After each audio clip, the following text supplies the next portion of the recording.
त्या ठिकाणी देवदर्शन घडवलं होतं।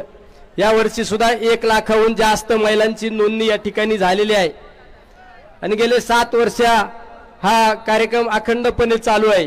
यामध्ये महिलांचा अतिशय चांगल्या पद्धतीने सहभाग या ठिकाणी पाहायला मिळतो।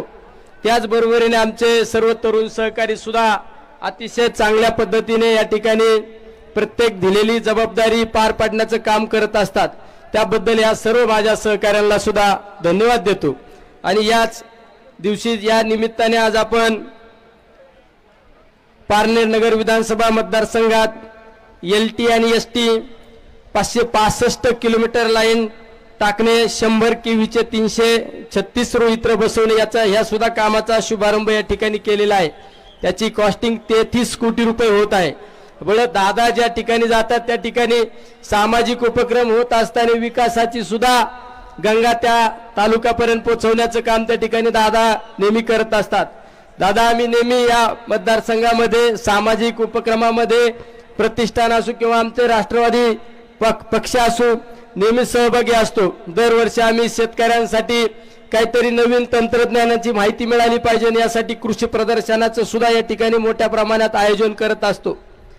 लहान लहान मुलांसाठी सायकल वाटप असो, मागच्या मार्च मध्ये आम्ही 7000 महिलांना आपल्या मुलांना सायकल वाटपाचा कार्यक्रम केला। आरोग्याच्या बाबतीत सुद्धा आम्ही नेहमी त्या ठिकाणी सहभाग नोंदवत असतो। आरोग्याच्या बाबतीत आम्ही प्रत्येक पेशंटला कशी मदत शासकीय दरबारातून कशी मदत मिळवता येईल यासाठी त्या ठिकाणी प्रयत्न करत असतो।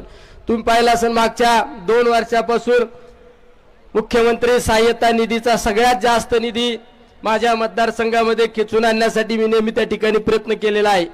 आणि एक समाधान वाटतं, मागच्या ज्यावेळेस संकट आलं कोविडचं त्यावेळेस कोविडच्या कालखंडामध्ये सुद्धा आम्ही प्रतिष्ठानच्या माध्यमातून आदरणीय शरदचंद्रजी पवार आरोग्य मंदिर चालवले आणि त्या आरोग्य मंदिराच्या माध्यमातून 31,562 रुग्णांना त्या ठिकाणी उपचार देऊ शकलो।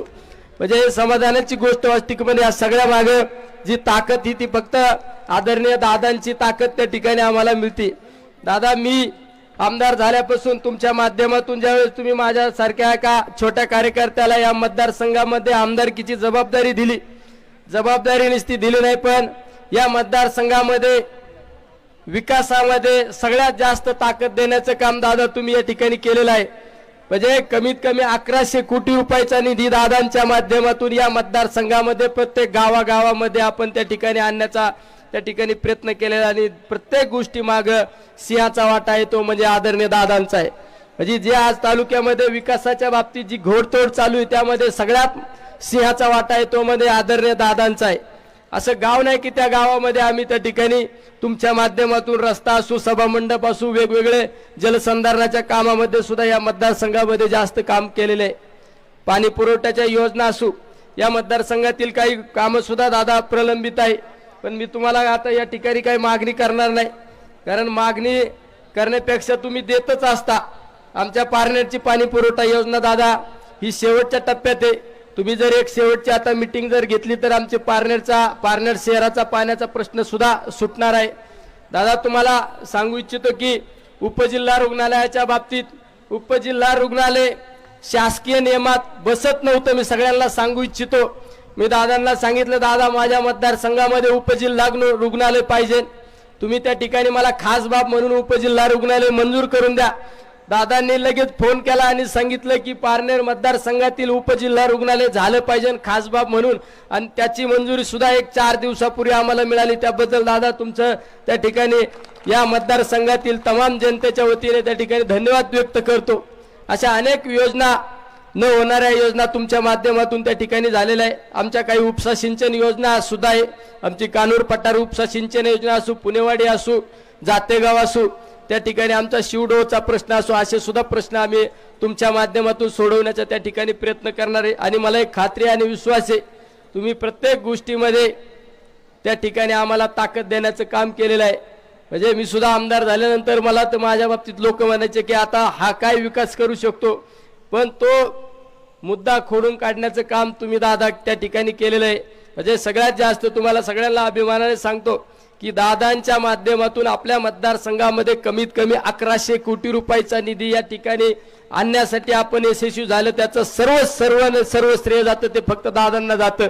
त्याबद्दल मी माझ्या तमाम जनतेच्या वतीने, तमाम मतदारसंघातील सर्व मायबाप जनतेच्या वतीने तुम्हाला धन्यवाद देतो आणि सर्वांना या यात्रेच्या सदिच्छा शुभेच्छा देतो. थांबतो. रामकृष्ण हरी. आणि सगळ्यांना विनंती आहे की या ठिकाणाहून गेल्यानंतर आपण तिसगावला नेहमीप्रमाणे त्या ठिकाणी फराळाची व्यवस्था केलेली आहे. मोठा देवीमध्ये आपल्या यात्रेकरूंसाठी स्पेशल एक सेपरेट लाईन त्या ठिकाणी दर्शनासाठी केलेली आहे. त्यासाठी प्रत्येकाने ID कार्ड त्या ठिकाणी गळ्यात घालणं गरजेचं आहे. म्हणजे ज्याच्याकडे ID कार्ड आहे त्याच्यासाठी सेपरेट लाईन त्या ठिकाणी दिलेली, ही सुद्धा सर्वांनी भाविकांनी नोंद घ्यावी, सर्वांना विनंती करतो. आणि सर्वांना परत एकदा सर्वांना या यात्रेच्या शुभेच्छा देतो. आणि दादा तुम्ही आले, आम्ही धन्य झालो. असंच तुमचं प्रेम या पुढील काळात सुद्धा आमच्या या मतदारसंघासाठी आमच्या राहू द्यावा, हीच मी या ठिकाणी इच्छा व्यक्त करतो. थांबतो. रामकृष्ण हरी. धन्यवाद आमदार साहेब. माता मोहटा देवी महिला देवदर्शन यात्रेचा शुभारंभ ज्यांच्या शुभ हस्ते आपण करणार आहोत असे राज्याचे उपमुख्यमंत्री नामदार अजितदादा पवार साहेब यांचा सन्मान.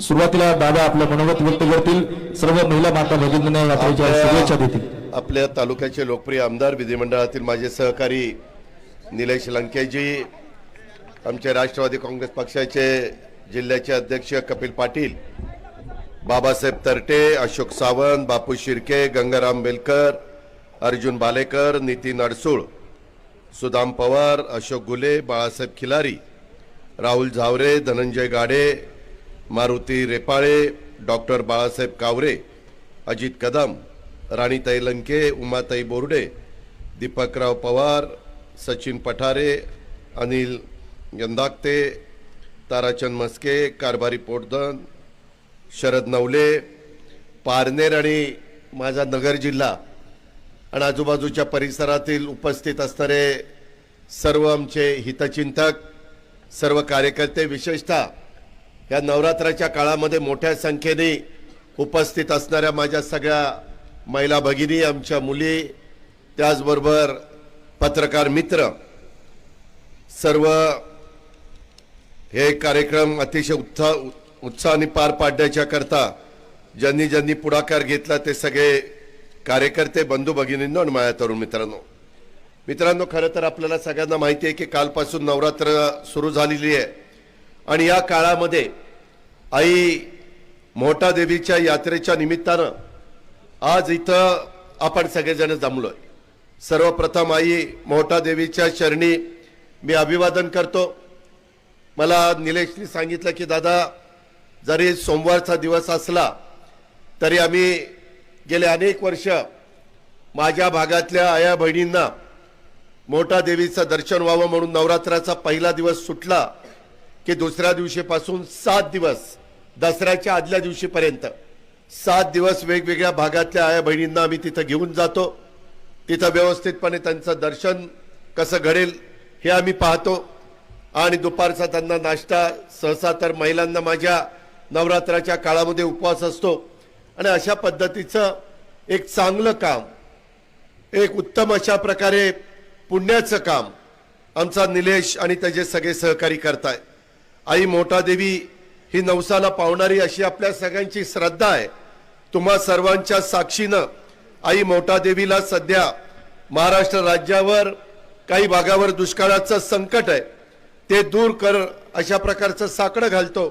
कारण आता मी येताना कर्जत परिसरातनं माझ्या पारनेरच्या परिसरामध्ये येत असताना काही भागामध्ये उशिरा थोडासा पाऊस पडल्यामुळं काही भागात परिस्थिती बरी आहे, परंतु बऱ्याचशा भागामध्ये परिस्थिती फार गंभीर आहे. शेवटी पाऊस काळ चांगला असेल तर आपलं शेतकऱ्याचं, बळीराजाचं, माझ्या आई बहिणींचं वर्ष चांगलं जात असतं आणि त्याच्यामुळं अशा प्रकारचं साकडं नवरात्राच्या काळामध्ये मी मोहटा देवीला त्या ठिकाणी घातलेलं आहे. अहमदनगर जिल्हा तसं बघितलं तर फार पसरलेला जिल्हा. माझा आजोळ असल्यामुळं मला लहानपणापासून अहमदनगर जिल्ह्याची फार बारकाईनं माहिती आहे. दुष्काळी भाग म्हणून ओळखणारा माझा कर्जत, जामखेड, पारनेर, नगरचा भाग असा बराचसा आपला भाग दुष्काळी भागामध्ये मोडतो. याच्यामध्ये वेगवेगळ्या पद्धतीनं कष्ट घेण्याचं काम माझा शेतकरी करतच असतो. त्याच्यामध्ये प्रशासन, त्याच्यात चांगल्या प्रकारची मदत करण्याचा प्रयत्न करत असतं, परंतु पाणी हा एक अविभाज्य अशा प्रकारचा आपल्या सगळ्यांचा भाग आहे आणि पाणी जर नसेल तर काय आपल्याला त्रास होतो हे वेगवेगळ्या दुष्काळाच्या काळामध्ये आपण सगळ्यांनी पाहिलंय. जनावरांच्या छावण्या सुरू कराव्या लागतात, चारा डेपो द्यावे लागतात, टँकर द्यावे लागतात, आया बहिणींची अतिशय ससे उलपट होते आणि तशामुळं तसं संकट होऊ नये. मी आता सकाळी येताना उजनीवरून आलो, उजनी फक्त 60% भरलं. खरं दरवर्षी उजनी आपलं 100% भरतं, त्याचं एक समाधान आपल्याला असतं. कुकडीची वरची 5 धरणं आणि घोड धरण भरलं की त्याचाही थोडाफार फायदा आपल्याला सगळ्यांना होतो. तुमचं माझं निळवंडे, भंडारदरा आणि ह्या ज्या पद्धतीची मुळा ही धरणं भरल्यानंतर नगर जिल्ह्या आणि आजूबाजूच्या भागाला पण एक चांगल्या प्रकारची मदत होत असते.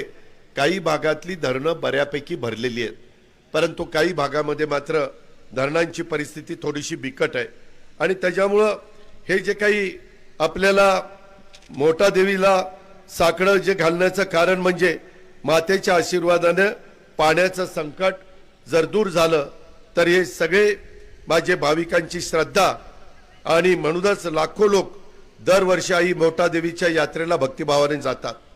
आमचा लोकप्रिय आमदार निलेश तर दरवर्षी सर्व माझ्या आया बहिणींना ही यात्राच्या निमित्तानं दर्शनाची सोय करून देत असतो.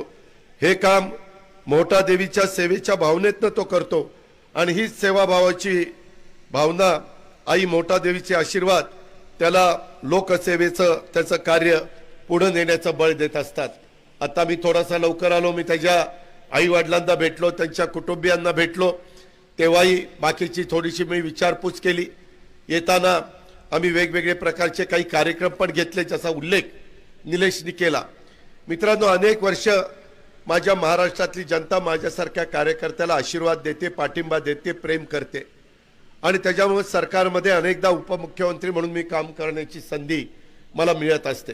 माझा एवढीच भावना आहे, माझा एवढंच मनापासूनचा प्रयत्न आहे की माझ्या वेगवेगळ्या भागातल्या लोकांना त्यांचे विकासाचे प्रश्न सुटावेत. ज्याचा निलेशने उल्लेख केला, निलेशला तुम्ही जवळपास 4 वर्षापूर्वी निवडून दिलं. साधारण 1100 कोटी रुपयाची कामं आम्ही आतापर्यंत केली. मी आज तुम्हाला सगळ्यांना आया बहिणींना सांगतो, अजून 1 वर्ष बाकी आहे. राज्याचं अर्थमंत्रीपद माझ्याकडे आहे. मी निलेश ज्यावेळेस निवडणुकीला जाईल आणि मी त्याच्याकरता मतं मागायला येईल त्यावेळेस ह्याच पारनेर तालुक्याला दाखवून देईल की त्याच्या 5 वर्षाच्या काळात 1500 कोटी रुपयाची कामं माझ्या पारनेर तालुक्यामध्ये झालेली आम्ही त्या ठिकाणी दाखवून देऊ. कारण शेवटी लोकांचे प्रश्न सुटले, लोकांच्या अडचणी दूर झाल्या. तिथं आया बहिणींचे काही प्रश्न असतात. आज पण मला निवेदन दिले की हो दादा हे प्रश्न त्याच्यात मार्गी लावा. आणि आम्ही लोक पदावर बसतो ते काही आम्ही सत्तेला हापापलेलं नाहीये. ताम्रपट तर जन्माला घेऊन कुणीच आलेलं नाहीये. मिळालेलं पद आणि मिळालेली सत्ता, आज थोडंसं दुपारचं ऊन आहे, इथं मंडप नाही आणि त्याच्यामुळे तुम्ही सगळ्या आया बहिणी उन्हात बसलाय, त्याची पण खंत मला आहे. परंतु काही गोष्टी तुम्हाला बोलून दाखवल्या पाहिजेत आणि म्हणून मी आवर्जून सांगतो की इथून पुढच्या काळामध्ये देखील निलेशच्या भागामध्ये ही सगळी कामं करण्याचा प्रयत्न हा मी आणि माझे सगळे सहकारी मग भुजबळ साहेब असतील, त्याच्या संदर्भात हसन मुश्रीफ असतील, दिलीप वळसे पाटील साहेब असतील, धनंजय मुंडे असतील, आदित्य तटकरे असतील, आम्ही सगळेजण मिळून त्याबद्दलचं काम त्या ठिकाणी करत राहणार आहोत. दर आठवड्याला आम्ही आढावा घेतो, बाबा कुठली कामं मार्गी लागली, कुठली कामं मार्गी लागायची राहिलेली आहेत. आता आज तुमच्या पुढे यायच्या आधी आम्ही महावितरणच्या RDSS या योजनेच्या कामाचा शुभारंभ केला. जवळपास 40 कोटी रुपयाची योजना आहे. काय योजना आहे? LT आणि HT लाईन ही 278 किलोमीटर आपल्या पारनेर तालुक्यामध्ये आपण त्या ठिकाणी टाकतोय. 100चं रोहित्र आपण ज्याला DP म्हणतो त्याला ट्रान्सफॉर्मर म्हणतात, मराठीमध्ये त्याला रोहित्र म्हणतात आणि त्याची कॅपॅसिटी संपलेली आहे. कुठं 65 आहेत आणि मग तिथं काही वेळेस लोड येतो, आमच्या ट्रिप होतात मोटारी, आमच्या शेतकऱ्याला पाणी घेता येत नाही आणि म्हणून हे सगळे ट्रान्सफॉर्मर 100चे करायचं आम्ही ठरवलेलं आहे. आणि त्याच्याकरता माझ्या पारनेर मतदारसंघात पारनेर आणि नगरचा जो काही भाग आहे त्याच्यामध्ये 333 ट्रान्सफॉर्मर आपल्या निलेशच्या प्रयत्नामुळे त्याच्या पाठपुराव्यामुळे त्या ठिकाणी होत आहे आणि 3 फेजचं 5 वायर आपण लघुदाब वाहिनीचे 310 किलोमीटर त्या ठिकाणी टाकतोय. अशा प्रकारे 40 कोटी रुपयाचं हे काम ह्याच्यामुळं काय होणार आहे. तुम्ही म्हणाले कशाला सांगतो अजित पवार तू. ह्याच्यामध्ये वाडी वस्तीवर जे ग्राहक शेती वाहिनीवर आहेत त्यांना गावठाण वाहिनीवर स्थलांतरित करून अखंड वीज पुरवठा. आता काय होतं, आठवड्यातले 7 दिवसामध्ये 4 दिवस तुम्हाला दिवसा मिळते, 3 दिवस रात्री मिळते, कधी 4 दिवस रात्री मिळते, 3 दिवस दिवसा मिळते. त्याच्याऐवजी अखंड वीज तुम्हाला मिळाली पाहिजे. आणि सदर योजनेचे फायदे माझ्या पारनेर तालुक्यातील सुपा, पारनेर, वाडेगव्हाण, बाळवणी, कानूर पठार, टाकळी, ढोकेश्वर आणि दर्जिरे या परिसरातील शेती वाहिनीवरील वीज ग्राहकांना होणार आहे. अशा प्रकारचा प्रयत्न एक तुमचा मुलगा म्हणा, तुमचा भाऊ म्हणा, या नात्याने निलेशचं त्या बाबतीमध्ये काम चाललेलं आहे आणि ही कामं मार्गी लागली पाहिजे. उद्याच्याला सत्ता नसली तर असं म्हणून चालत नाही की बाबा आपली सत्ता नाही. लोकांना त्याच्याशी काही घेणं देणं नाही. लोकांना माझ्या वाडी वस्तीवरचे, माझ्या गावातले, माझ्या तांड्यावरचे प्रश्न सुटले पाहिजे अशा प्रकारची त्यांची भावना असते. आणि म्हणूनच ही सगळी कामं करण्याचा आमचा सगळ्यांचा मनोदय. माझी आपल्याला सगळ्यांना विनंती आहे की जागरूक लोकप्रतिनिधी कसा असावा. आम्ही 288 आमदार संपूर्ण महाराष्ट्रातनं निवडून गेलेलो आहे, परंतु जागतिक एकंदरीतच 288 मध्ये जागरूक जर लोकप्रतिनिधी कसा असावा असं जर विचारलं गेलं तर आपल्या निलेश लंके हे एक उत्तम अशा प्रकारचं उदाहरण आहे. तो आमदार नसताना देखील तो लोककार्य करत होता. ते पाहूनच त्याला लोकांनी पाठबळ दिलं. आम्ही लोकांनी त्याला जवळ केलं. आम्हालाही वाटलं की असा एक सहकारी माझ्या महाराष्ट्रामध्ये, माझ्या नगर जिल्ह्यामध्ये, माझ्या पारनेरच्या परिसरामध्ये असलं पाहिजे. आज आमदार झाल्यापासून त्यानं लोक कार्य करण्याचा धडाका लावलेला आहे. तो पाहून त्याचे आमदार म्हणून आपण सर्वांनी केलेली निवड किती सार्थ आहे हे देखील आपल्या सगळ्यांच्या लक्षामध्ये आलेले. कोरोनाचा काळ उभ्या जगाने अनुभवला.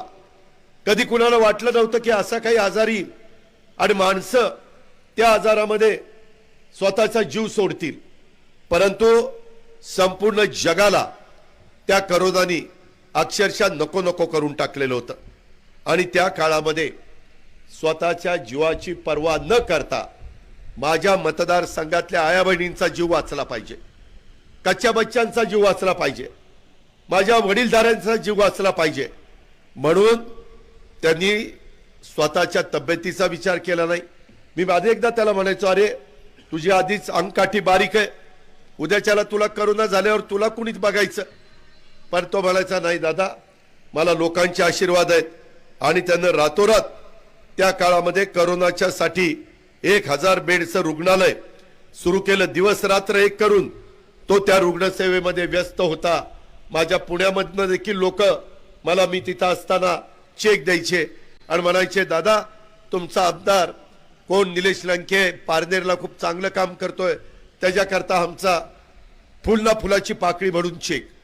अशा पद्धतीनं वेगवेगळ्या भागातनं त्याला काही मदत मिळाली.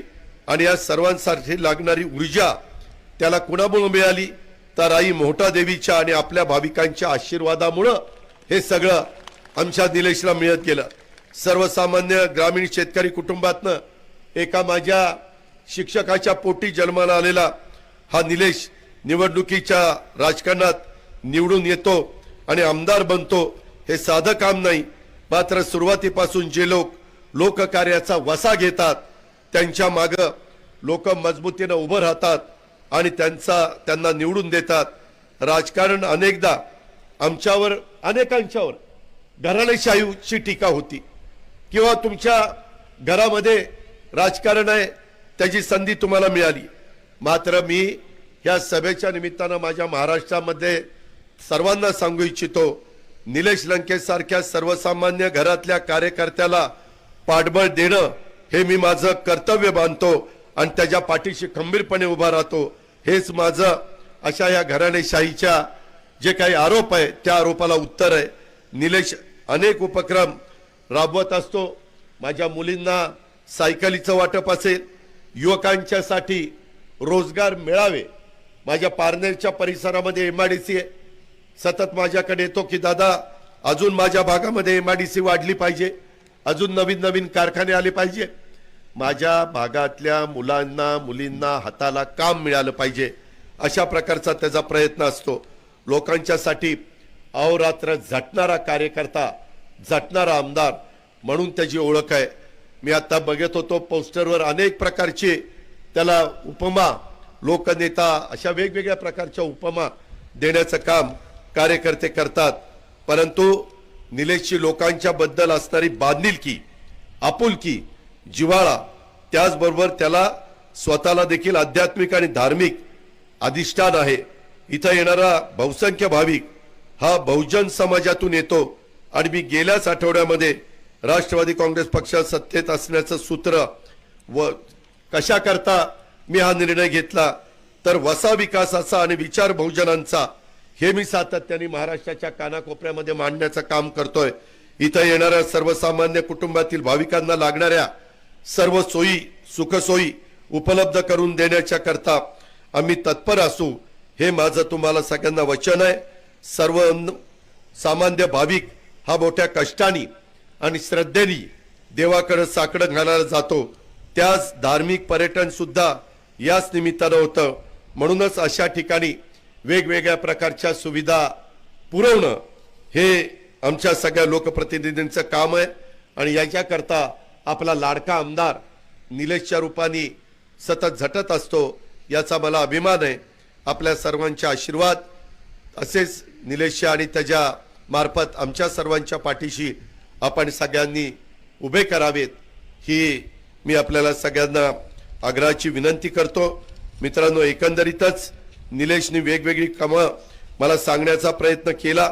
त्याच्यातले अनेक कामं, पर्यटनाला निधी असेल किंवा आणखीन वेगवेगळ्या प्रकारे कानूर पठारचं 16 गावाचा पाणी पुरवठा 40 कोटीची योजना, जामगाव 5 गावं त्याची जवळपास 38 कोटीची पाणी पुरवठा योजना, वाळवणे व 5 गावं 26 कोटीची योजना, गोरेगाव व 3 गावं 23 कोटीची योजना, ज्याचा उल्लेख त्यांनी आता भाषणामध्ये केला. उपजिल्हा रुग्णालय मंजूर करणं, ते आपलं पारनेरचं ग्रामीण रुग्णालय आता 100 खाटांना आम्ही मान्यता दिलेली आहे आणि त्याच्यातनं उपजिल्हा रुग्णालय आपण मंजूर केलंय.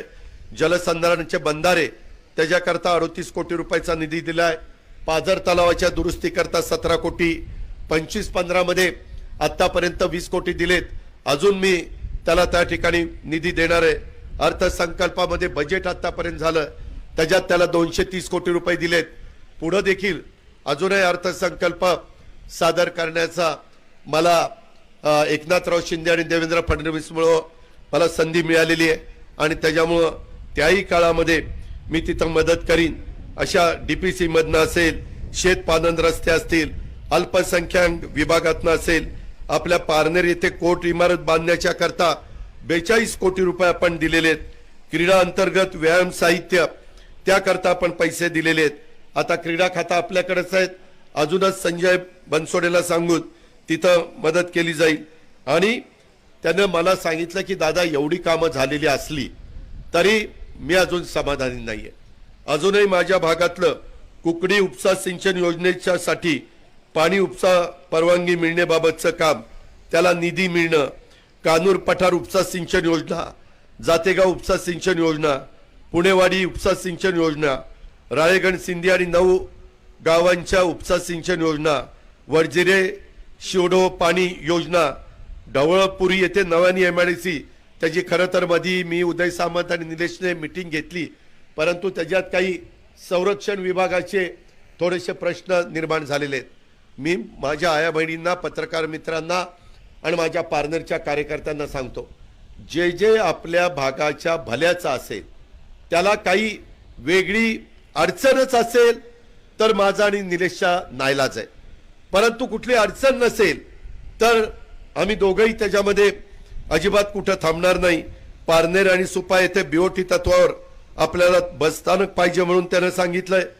क्रीडा संकुल पारनेरला 40 कोटी रुपयाचं आणि नेप्ती आणि निंबळक येथे 1-1 कोटी रुपये क्रीडा संकुलाला त्यानं मागितलेले आहेत. ढवळपुरी इथे प्राथमिक आरोग्य केंद्र ह्याची एक त्याची मागणी आहे आणि जलसंधारण विभागाकडनं काही कोल्हापूर बंधारे शासनाकडे प्रस्तावित आहेत त्याही प्रश्न आणि पारनेर नगरपंचायतीनं सेनापती बापट साहेबांचं एक स्मारक हे एक त्याची मागणी आहे त्याही संदर्भामध्ये मी आणि माझ्या सहकाऱ्यांनी लक्ष घातलेलं आहे. आपल्या तीर्थक्षेत्र विकासाअंतर्गत या पारनेर मतदारसंघामध्ये निलेशनं ब वर्ग देवस्थान, मळगंगा देवस्थान, निगोज, संत निळोबाराय महाराज पिंपळनेर, कोरठण खंडोबा, पिंपळगाव रोठा आणि डॉक्टर रामचंद्र महाराज पारनेरकर सदरचं तीर्थक्षेत्र देऊळ, पंढरपूर, आळंदी या धर्तीवर समाविष्ट करून त्यास मंजुरी देण्याच्या बद्दलची त्याची मागणी आहे आणि त्याबद्दलचा त्याचा पत्रव्यवहार चाललेला आहे. माझ्याकडे वेगवेगळ्या प्रकारच्या बैठका पण चाललेल्या आहेत. हायब्रिड एन्युटी अंतर्गत हायवे एकूण 104 किलोमीटर अंतराचे प्रस्तावित आहे आणि आपल्या सुप्याच्या MIDC आहे तिथं ट्रॉमा सेंटर अशी वेगवेगळी बरीच कामं आहेत. ही पण त्याची मित्रांनो मागणी आहे. मी आपल्याला एवढंच सांगतो की वेगवेगळ्या पद्धतीची कामं करत असताना सध्या तर आपला जसं आम्ही RR पाटील स्वर्गीय त्यांना आधुनिक गाडगे बाबा म्हणायचो, आधुनिक गाडगे बाबा म्हणून आमदारांचा RRचा उल्लेख व्हायचा, तसा आपला निलेश आधुनिक श्रावण बाळ आहे. त्या श्रावण बाळांनी कसं त्याच्यामध्ये त्या काळामध्ये काम केलं तसं आपल्या आई करता, आपल्या भगिनी करता हा श्रावण बाळाच्या रूपानं ह्या पाथर्डीतल्या माता मोठादेवी अत्यंत जागृत देवस्थान तिथं तुम्हाला देवदर्शनाला नेण्याचा त्याचा प्रयत्न आहे. बरं, कुठल्या निवडणुका नाही. काही काही पुढारी काय करतात, निवडणुका आल्या की मतं घेण्याकरता त्यांना लोकांची आठवण येत असते. तसं निलेशनी कधी दाखवलेलं नाहीये. निवडणुका येतील, निवडणुका जातील, त्याचा काही प्रश्न नाहीये. तो एक महत्वाचा वेगळा भाग आहे. पण आपण जनतेशी बांधिलकी ठेवली पाहिजे या पद्धतीनं काम त्याचं चाललेलं आहे. गेल्या वर्षी पारनेर तालुक्यातल्या जवळपास मी SP माझ्या बरोबर आहेत, जिल्हा पोलीस प्रमुख, मी त्यांना विचारलं, ते म्हणले दादा गेल्या वर्षी 1.25 लाख माता भगिनींना माता मोठा देवीचं दर्शन निलेश लंके यांनी घडून आणलेलं होतं आणि या वर्षी देखील तशाच प्रकारचं नियोजन त्यांनी केलेलं आहे. अशा पद्धतीनं माता भगिनींना आधुनिक श्रावण बाळ हे म्हटलं तर ते काही चुकीचं ठरेल असं नाही. एक दमदार आमदार म्हणून निलेशची ओळख आहे आणि तशा पद्धतीनं त्याचं काम चाललंय. लेक लाडकी ही योजना आत्ताच परवा एकनाथराव शिंदेंनी जाहीर केली. त्याच्यामधनं देखील आम्ही मुलींना जवळपास 1 लाख रुपये कसे मिळतील ह्या पद्धतीचा आम्ही निर्णय घेतलेला आहे. अशा महिलांच्या बाबतीमध्ये महिला बचत गटासाठी लक्षाधीश योजना ही पण आम्ही आणलेली आहे. यंदाच्या दिवाळी तुम्हाला आनंदाची जावो त्याकरता आनंदाचा शिदा ही एक चांगली योजना आम्ही गौरी गणपतीच्या वेळेस पण आनंदाचा शिदा दिला आणि आता दिवाळी करता देखील 100 रुपयामध्ये आनंदाचा शिदा. त्याच्यामध्ये 100 रुपयात प्रत्येक कुटुंबाला 1 किलो रवा, 1 किलो चणा डाळ, साखर 1 किलो, 1 लिटर खाद्यतेल असं वेगवेगळं आम्ही देतोय. 1 रुपयामध्ये पीक विमा हा आम्ही शेतकऱ्यांचा उतरवला आणि राज्यातल्या शेतकऱ्यांना 12,000 रुपये देण्याचं काम नरेंद्र मोदी आणि आम्ही सगळ्यांनी मिळून त्या ठिकाणी केलेलं आहे. आता जवळपास 1.5 लाख लोकांची मुला-मुलींची भरती ही आपण राज्य सरकारमध्ये करतोय. त्याचंही काम चाललेलं आहे. आता सध्या महाराष्ट्रात काही भागामध्ये अस्वस्थता आहे. वेगवेगळे लोक आरक्षण मागतायत. शाहू फुले आंबेडकरांच्या विचाराने आम्ही पुढे चाललोय. युगपुरुष छत्रपती शिवाजी महाराजांच्या पुढे आम्ही नतमस्तक होतो. त्यांचा वारसा आम्ही पुढे नेतोय. मित्रांनो, आजपर्यंत ज्यांना आरक्षण मिळालेलं आहे त्या आरक्षणाला धक्का न लागता इतरांना पण मदत व्हावी ही आमची भावना आहे. पण त्याच्यातून वातावरण खराब होऊन देऊ नका. त्याच्यात पुन्हा ओबीसींनी काही भूमिका घ्यायची, त्याच्यामध्ये मराठा समाजाने काही भूमिका घ्यायची, आदिवासी समाजाने भूमिका घ्यायची. धनगर समाजाने भूमिका घ्यायची. मित्रांनो, जाती जातीमध्ये, धर्मा धर्मामध्ये असं अंतर पडून चालणार नाही. प्रश्न सगळ्यांचे योग्य असतील त्याबद्दल मला काही म्हणायचं नाही. आम्ही मागं वेळोवेळी प्रयत्न केला, परंतु दुर्दैवाने काही वेळेस हायकोर्टात टिकलं नाही, दुर्दैवाने काही वेळेस सुप्रीम कोर्टात टिकलं नाही. चांगल्या भावनेनी आम्ही त्याच्यामध्ये पुढे जाण्याचा प्रयत्न केला. ह्याची पण आठवण मी आजच्या कार्यक्रमाच्या निमित्तानं करून देईन. मला ह्याच्यामध्ये कोणत्याही प्रकारचं राजकारण आणायचं नाही. आम्हाला माणसं जोडायची आहेत. आपल्याला महाराष्ट्र पुढे द्यायचा आहे. ह्या नेत असताना कायद्याच्या नियमाच्या चौकटीमध्ये न्याय व्यवस्थेला त्या ठिकाणी मान्य होईल अशा पद्धतीनं आपण त्याच्यातनं मार्ग काढतोय. परंतु काही जण समजून घेत नाही, काही जण अतिशय टोकाचं बोलताय. मित्रांनो, त्या संदर्भामध्ये आम्ही पण मनापासून तुम्हाला साथ देणारी माणसं आहेत, जीवाला जीव देणारी माणसं आहेत. आणि त्याच्यामुळं कुठल्याही प्रकारची शंका कुशंका आपण या बाबतीमध्ये आणू नका. आम्ही सातत्याने मोठे मोठे वकिलांशी पण चर्चा करतोय. का हायकोर्टाने नाकारलं, काय मुद्दा काढला, सुप्रीम कोर्टाने का नाकारलं, त्याच्यातनं काय मुद्दे काढलेत, त्याचं निरसन कसं करता येईल, मागास आयोगातनं अजून अभ्यास काय करता येईल. आणि हे सगळं करत असताना इतरांना पण त्या बाबतीमध्ये कुठली अडचण येणार नाही अशा प्रकारे इतरांच्या आरक्षणाला कुठलाही धक्का लागणार नाही. म्हणजे इतर म्हणजे कोण? मागासवर्गीय, आदिवासी, त्याच्यामध्ये एनटी म्हणजे भटके, ओबीसी, ह्या सगळ्या घटकाला पण कुठं धक्का लागणार नाही अशा प्रकारचा प्रयत्न आहे. आता पारनेर शहर पाणी पुरवठा योजना ही मंजुरीची साठी फाईल आता मंत्रालयात आहे का? मंत्रालयात आहे. आता हे पण बघा, तुमचा आमदार एवढं सगळं सांगतोय तरी चिठ्ठी पाठवतोय, ही अजून सांगा. म्हणजे आमदार असा असला पाहिजे. शेवटी मित्रांनो, आया बहिणींनो, ह्याबद्दल पण मी आता तुमच्याशी बोलल्यानंतर मी मुंबईलाच जाणार आहे. मी दुपारी मंत्रालयात पोहोचतोय, उद्या पण मी मंत्रालयात आहे. ह्याच्या संदर्भात कुठं तिथं थांबलेलं असेल ती फाईल बोलून घेऊन त्यालाही कशी मान्यता देता येईल. आणि बरेच दिवस निलेश आणि पारनेरकरांची जी मागणी आहे ती पण मागणी ह्या निमित्तानं पूर्णत्वाला नेण्याच्या करता तुमच्या सगळ्यांचा सहकारी या नात्याने मी तुम्हाला मदत करीन हा शब्द मी तुम्हाला सगळ्यांना देतो. आल्यानंतर आपण ज्या उत्साहाने माझं स्वागत केलं त्याच्याबद्दल कृतज्ञता व्यक्त करतो, आपले आभार मानतो, आपल्याला धन्यवाद देतो आणि आपली रजा घेतो. जय हिंद, जय महाराष्ट्र.